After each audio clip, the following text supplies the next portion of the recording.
Hello and welcome back to the channel. Today we're playing Chess Ultimate, where chess meets funky characters with even funkier abilities. Let's dive in. For today's first episode, we are going to make ourselves familiar with all of the new characters. Now, I've been looking forward to playing this game because it reminds me a lot of this game that I used to play when I was little called Kodu Game Lab. It has that sort of environment, and I love that this developer brought chess, that sort of environment. We're gonna start with the checkers piece. It should be pretty straightforward. Let's go ahead and start that tutorial. The checker can move one square diagonally forward. Sounds familiar. And we drag and drop our pieces. Obviously, we can't capture over two pawns, so we're gonna have to move over to the left. All right, we're capturing back to back. And just like a normal checkers piece, when we reach the end, we promote to a stronger piece. In this case, a checker king, who can also move backwards. Nice. All right, we've completed the checker tutorial, probably the least interesting one. We'll move on to the giant squid, who is in fact giant. He occupies 4 squares. Takes up 4 squares. The giant moves in straight lines 4 squares at a time. So he basically attacks any of the 4 adjacent squares to the 4 that he currently occupies. And the reason we're starting with the tutorial is because they even have like ranked mode and stuff like that, but you have to have completed the tutorials in order to play those, which makes sense because this is a bit of like a army building sort of game. Okay, so far we have a checkers piece, which is exactly what you'd expect it to be. We have the giant squid that goes 4 squares by 4 squares. We also have a pawn, which I am vaguely familiar with as a chess player. The pawn can move 2 squares forward on its first move, waddle, waddle, waddle, and otherwise it moves 1 square ahead. Sweet. It captures diagonally, makes perfect sense. Boom. Oh, that was a pretty aggressive kick. And when it reaches the last square, I suppose it can promote to a queen. Nice, that's exactly what it can do. Oh, a queen B. Okay, sure. If an enemy pawn does a double move, you can en passant. Sweet, off you go. And we understand how the pawn works. So far, so good. We've got a turtle as well. I believe this is where we start to get a little more immersive, a little different. The turtle moves in straight lines, 1 square at a time. Oh, this is kind of like a man in passant. Okay, cool. All right, and that's it. Okay, he just moves 1 square orthogonally. Cool. We've got the copycat with a copycat right behind it, fittingly. The copycats move together. Okay, interesting. The copycats get knocked out together as well. So should we capture? Okay, they knock out in pairs. Okay, cool. Fair enough. This will be a little bit difficult to remember, but I'm sure when we start playing, we'll immediately start picking some favorites. The knight moves in an L shape. Oh, you're just a knight. Okay, sweet. A true horsey, both in ability and in physical appearance. The knight can jump over characters, sure. Sweet, so far so good. We've got a bishop as well, who is a dog in this. The bishop moves diagonally, try him out. Sweet, off he goes. The bishop in this game is Rover. So Rover moves diagonally. All right, sweet, we've understood that as well. We've got a mage, who I believe is in at least one of the thumbnails. The mage swaps locations with an ally. Try him out. Interesting. I guess that would be more helpful in order to, for example, if this were a queen and we wanted the queen over here for some reason, we would just use the mage in order to transfer that actual piece, but I'm not sure the mage itself does anything concrete. So that's interesting to keep in mind. We've got the jester, who's just here for a good time. The jester is a fake king and appears as a king to the enemy. Oh, interesting, okay. Defeat the enemy's real king. Okay, we're gonna have to figure out which one is the real one. Well, it's suspicious that he moved away as soon as we approached. Let's capture this one first. He's getting beat up by our pawns. It appears that was not the real one. Okay, that must be the real king, surely. Oh, now this one moved. Okay, now I'm just not sure which one it is, which I guess is the whole point. You're supposed to be confused by which one is which. Let's go ahead and capture this guy first. Beating him up again, off he goes. That was not it either. Okay, so I guess it's this one. Come here, buddy. Got something I want to tell you. Nice, we'll go ahead and corner him. Nice, we've now trapped him. Oh no, he's attacking us. Oh, you've got to be kidding me. Wait, what? What do I do? Did I just lose? Okay, let's try that one more time. Great, they're attacking me again, and I'm toast. Okay, we get the idea. One of these is the real king, and 2 of them are jesters. Okay, we get the idea. Let's go to move on to the sludge. The sludge moves in straight lines up to 2 squares at a time and cannot attack. When it moves, it leaves goop behind that kills anyone who attacks it. Try them out. Okay, so if I move my sludge, he will leave a trail of goop. Oh, and that definitely looks poisonous. That's COVID-20 right there. So now I suppose I can create a wall around my pieces. That would actually be very handy to create a sort of fort in front of another piece. Okay, we've got the rook, who's a rock. Fair enough. The rook moves in straight lines. Try him out. Looks familiar. He also rolls. A boulder that you do not want to see incoming in your direction. Sweet. And that is a rook/rock. We've got a sniper, who's very well concealed. Unfortunately, he's dressed for the wrong environment because he's playing on concrete, and this one's asleep. All right, it's time to wake up, my friend. The sniper moves 1 square left and right. Okay, understood. The sniper can shoot characters in front of them. After shooting, the sniper will go to sleep for 1 turn. Okay, so I could fire at this pawn, or I could move over. I guess I should just fire at the pawn. Now Sleepyhead is going to take a nap for 1 turn while I move the other sniper over. Put the enemy king in check, which is interesting because now it seems like I can just give a sort of ladder's mate. The king can never walk over this way, or else I'll snipe him with this one. And, oh, checkmate, sure, our first checkmate. Don't mind if I do. That is always good news. All right, the sniper, I think we understand, only shoots in straight lines. Berserker. The Berserker starts with a 1 square radius movement. Okay, let's maybe not move into danger. Let's walk straight at the pawn. Every time they get a knockout, their radius of movement increases by 1. That seems a little bit overpowered, actually. It seems like I would be able to control a whole lot of squares if I just prioritize capturing pieces with my Berserker. Nice, and I suppose that I just control enough squares now that the king has nowhere that he can go, so he will always be under attack. So we get a second checkmate. That seems like a very promising sign. We'll move on to the ghost, who appears to be invisible. The ghost is invisible to your opponent and can move 1 square in any direction. That also seems extremely powerful. The ghost reveals itself,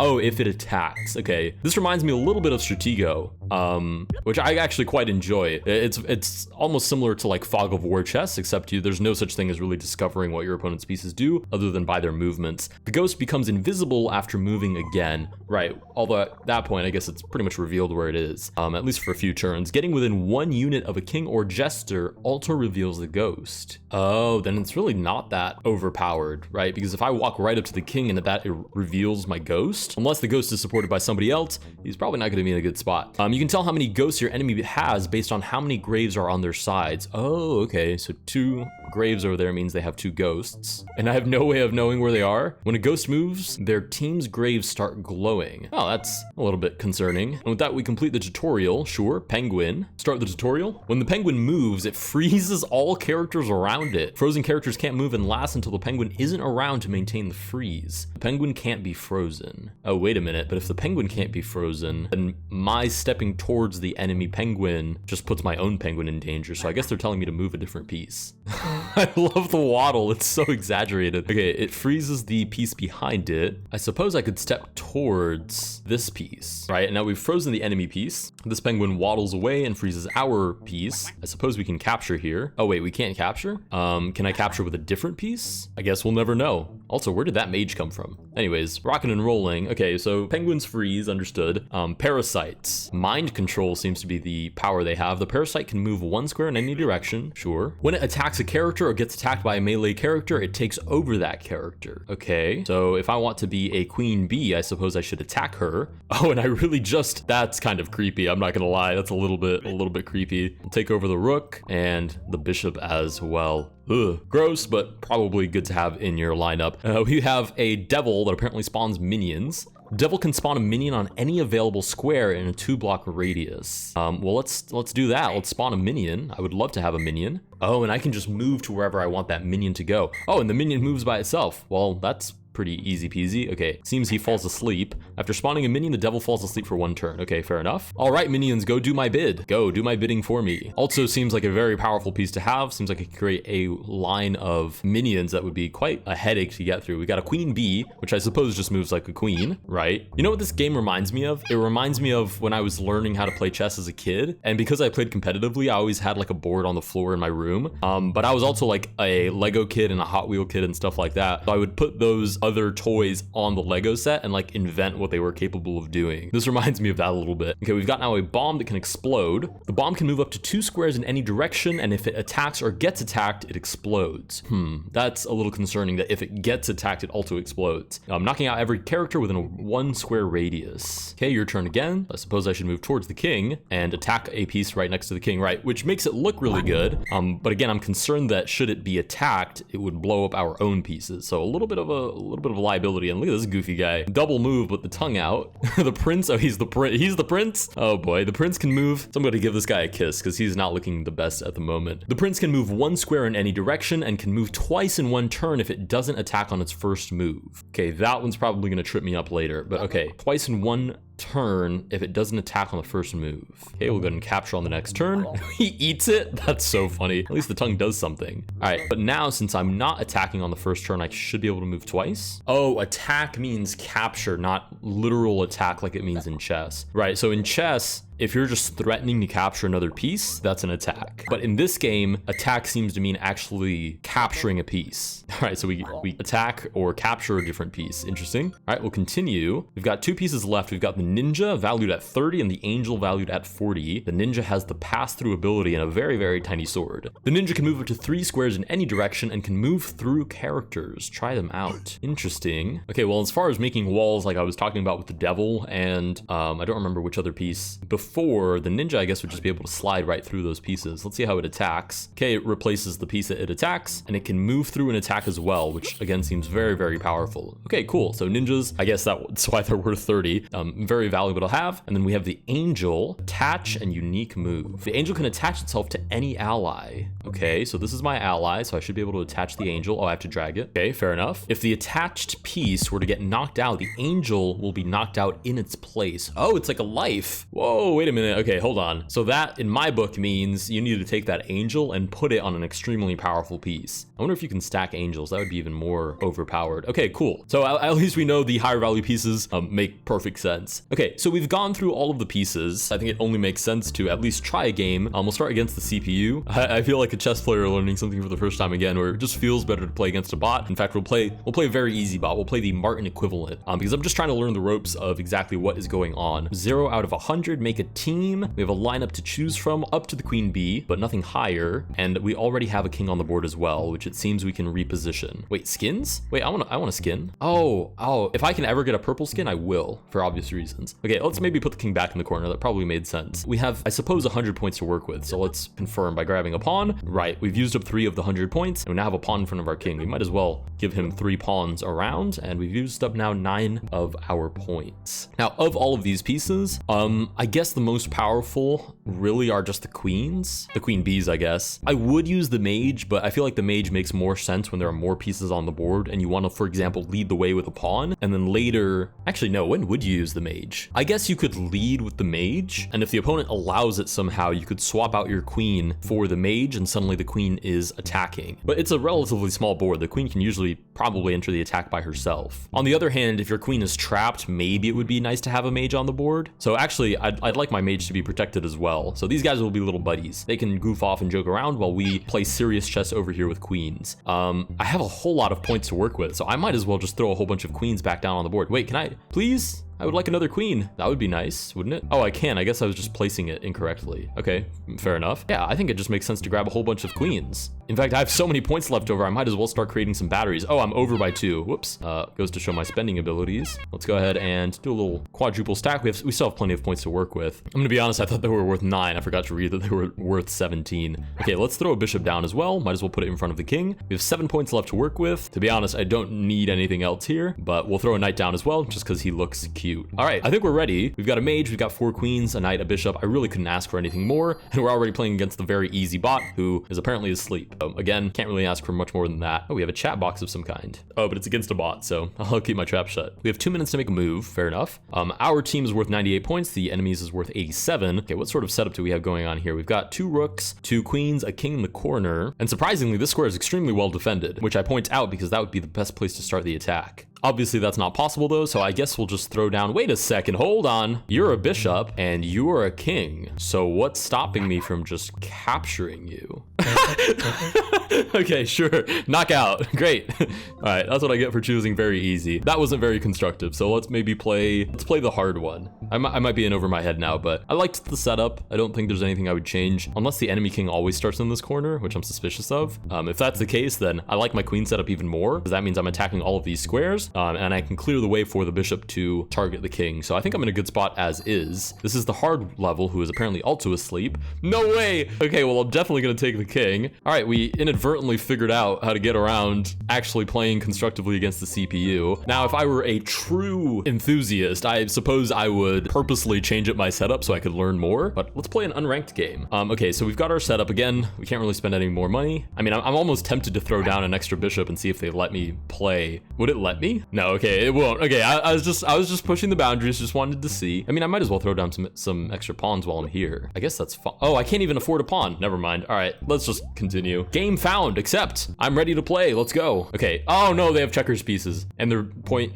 thing is worth 100. Nah, that's not ideal. Okay, wait, we saw the bomb. Hold on a second. There's a bomb on the board, which should we capture the bomb, it would blow up the two kings, and they have a jester down as well. Let's offer a queen. We're threatening to take the bomb, which would immediately win us the game. Oh, we can say thumbs up. Sure, we'll do that. Right, we're threatening to capture the bomb, which would take out the jester and the real king and everybody else, to be frank. The checkers piece moves into the line of sight of the queen and the bishop, so I suppose I can just capture. So I will take that off the board. It seems we have a minute for every extra move that we make. Oh, the bomb moves forward. Wait a minute. Oh, I can draw arrows. Oh, and highlight squares. I don't know why that's always the highlight of my games, but that's absolutely amazing. Okay, perfect. Wait, this just got 10 times better. I can make arrows. Sweet. So here's my thought process. The bomb moves out of the way, so there's really not that explosive property anymore. What I could do, well, maybe this is the king. I feel like this would be psychologically the one that makes the most sense. But here's my thought process. What if I just take, right? Should the bomb capture my queen? Well, I guess it would take out 2 of my queens. That can't be ideal. But at least I could take the bomb. It would take out the bomb, it would take out the mage, and it would take out either the fake king or the real king. I have 17 seconds either way to make the move. So I'm gonna take here on B6. I think that makes the most sense. Oh, and the opponent has to capture. Oh, wait a minute. Forced captures is something I could play with as well. All right, either way, let's start by taking this bomb here. Gets rid of a whole bunch of checkers pieces and opens up the board, which I think is promising for us. We'll see what the opponent makes of this. They move the bomb out towards the side of the board, which is very interesting. Because obviously I could just capture the bomb, but I don't think that actually does anything for my position. So let's do a little bit of poking and prodding. I'm gonna move my queen over and see if this is an actual threat that the opponent is afraid of. Because if it's not, then I know it's this must be the real king. Oh, they do move the king out of the way. Hold on a second. Okay, that might be psychological warfare though. We have to be careful. The opponent might know that I'm trying to find out which one is the real king, and they might want me to capture this. Oh, they move the bomb upward. Should I capture? I just lose the queen pretty much for nothing. And I am threatening the jester. Or rather, I suppose it's the jester, because why would the opponent purposely leave their king in danger? So, okay, this surely has to be the real king. They've barely moved any of these pieces. Neither have I, to be fair. Which makes sense, because that's your actual king. You actually want to protect it. So let's do a little bit of something different here. Let's move the queen back. Now we have a battery on this D file. Ooh, okay, the bomb moves forward. I'm a little bit concerned, and it's threatening to take here. I might just have to capture that, unfortunately. I waited too long. I let the bomb get too close. Maybe I should have a bomb on my board next time. I don't know if I can afford it, though. Okay, we have 2 queens left on the board. I'm pretty sure we're worse here. At least we know that that's the real king now, which I think is promising. Whoa, that seems free. Is that not free? I'm pretty sure I can take that. But booey, you're gone. All right, nice. Suddenly things just got quite a bit better. Now we're up on material. We'll see what the opponent makes of this. Oh, can I move again? Oh no, it's my opponent's turn. Getting ahead of myself here, but I'm very excited because I think we're better now. Oh, wait a minute. I can do different marks as well. I can do a circle, I can do an X, and that's all I can do. Interesting. Okay. So like what? Danger point and then like safe point? That could be an interesting way to communicate what you're trying to do. Oh, nice! We actually win our first game. Victory, your enemy forfeited. +2 character unlock keys. Play 3 match-made games, 1 out of 3. Knock out 39 characters. Plus 122 battle pass experience. Don't mind if I do. So we got, I think my biggest excitement here is obviously we won, but also that we unlocked 2 character keys. So can I see some characters? We have 4 in total. I have dabbled in this game before. The developer sent it to me and I did look at it. Unfortunately, I was quite caught up playing other games. Okay, so we have keys now. We can unlock other pieces. Which ones did I like? I really like the devil. The bomb I've now decided is devastating if the opponent doesn't know how to play against it or doesn't expect it to come so quick. The jester could be actually quite handy. Oh man, I've got a lot here that I'd like to get. And then the sludge was the other one that I remember talking about, similar to the devil, where it feels like you can create a pretty nice little environment that your opponent can't cross. But which one do I prefer? Oh, the parasite is really good too. Wait, this is horrendous. What do I do here? This reminds me of oh, what was it that I saw? I think it was Veritasium, I believe, where they interviewed people and they gave them like 40 different ice cream options and then asked them to rate how happy they are with their choice. And on average, people were less happy when they had a bazillion options versus when they gave them like 5 options, people tended to be more happy with that. I'm in no way complaining though about my diversity of options here, because this makes me feel like I can game the system better. It just means I have to figure out what the right combination is for me. Okay, I think I like the devil. But it's so expensive in points. That's my concern. I also like the ninja because it means people can't create a good defense. Oh, we have skins as well. What else do we have? Emotes, less interesting. Environment. Ooh, I would like to have like a little, the winter environment I would love. I'm already excited for Christmas though, so I know that's a me issue. I should be in the moment and enjoy Halloween. If it helps at all, I got a hat with Snoopy and a pumpkin on it. So that's kind of like celebrating Halloween, but that's usually as far as my celebration goes. Besides that, I'm ready for Christmas. This has nothing to do with the game. I need to focus. What are my preferences here? The devil, I really want the devil, but then I'm afraid that the AI is not going to play what I want it to, so I'd rather be in control. Let's go with the ninja. Let's just go with the ninja. I think it's my best one. Try. Oh, this is the tutorial. I think a refresher would be nice. The ninja can move up to 3 squares in any direction and move through characters. You don't need to sell me anymore. You can skip. I'm happy with my purchase. All right, 3. I understand how this works. Lets me leave so I can purchase it. Okay, sweet. Continue. Buy item. Boom. Buy the ninja character means we have 1 key left over. Sweet. All right, we bought a ninja. Let's go back. And I think to wrap up this episode, we should probably play one more game, but I would like to use my ninja this time. I believe I can play unranked. Okay, and make a team. Okay, so I do like this as a base team, so I'm going to leave that as my first team and create a brand new team from scratch. Okay, we've got the king in the corner again. We have a ninja at our disposal. So of course, I'm going to place the ninja on the board. Wait, maybe I should place the ninja a little bit more conservatively, because my biggest concern is that the opponent will place like a queen or a rook or something of that nature that can immediately see my ninja, and then it's toast, and then the game is over. So let's maybe not be too brash about it. The rook is only 4 points less than the queen, so honestly, might as well put some queens down. Let's create some batteries, and in fact, I'd like them all lined up. We have 10 points left to work with, which frankly is not a lot, but it's enough for 3 pawns, 1 mage, a bishop. Let's throw a bishop down just for kicks. All right, we have 2 points left, which is not enough for anything else. I'm not super convinced by my setup, but I think it's about as good as it's gonna get. So let's rock and roll with this. Let's accept this game against Chess Gamer. Whoa, and he has all sorts of stuff. What is this? And it's his turn first. This is not promising. Okay, they move an angel, which we already discussed is probably one of the most powerful pieces, if not the most powerful piece by far. Okay, but we have a triple stack here staring at the twin cats. There's devils back here. Reindeers? Oh no, these are knights? Oh, these are knights with skins. Okay, that makes me feel a little bit better. Okay, how do we start a ravenous attack against the king ASAP? Okay, what do you do? I forgot what you do. You're a berserker. You're worth 15 points. You have to do something. You're worth almost as much as a queen. Okay, let's attack the king from the first turn. We put him in check. Make sure our opponent knows that we actually know how to play check. How about that? It's funny because our teams are worth exactly the same, but I'm actually kind of intimidated by all the funky characters, which again, I think justifies us playing the tutorial first. Okay, of course the opponent blocks the check by using the exact piece that I was considering buying. Fair enough. Let's bring the ninja into play. He's not attacked on this square, so I suppose that's fine. Funny enough, the devil's minion moves out of the way, putting the opponent back in check, but they generate another devil. Okay, how do we go about this? 3 squares in any direction, but only diagonally and orthogonally, so it's never going to jump like a knight. Okay, let's put more pressure on these devils. So we'll bring another queen into battle. The opponent is now in check again. These devils are doing a terrible job of actually protecting anything. But I guess the ones that respawn do some protection, and not to mention they have 2 devils. So it goes to sleep for 3 turns, but by the time one goes to sleep, the other one's ready to go, so on and so forth. So pretty well thought out by the opponent in that regard. Can I not just take this devil with my bishop? Or is that a bad idea? Is one of the other devils gonna take me back? Okay, it is, but now they're gonna, I suppose, spawn yet another devil. Fair enough. Okay, my bishop is now weeping over here. I'm pretty sure that's the bishop that I just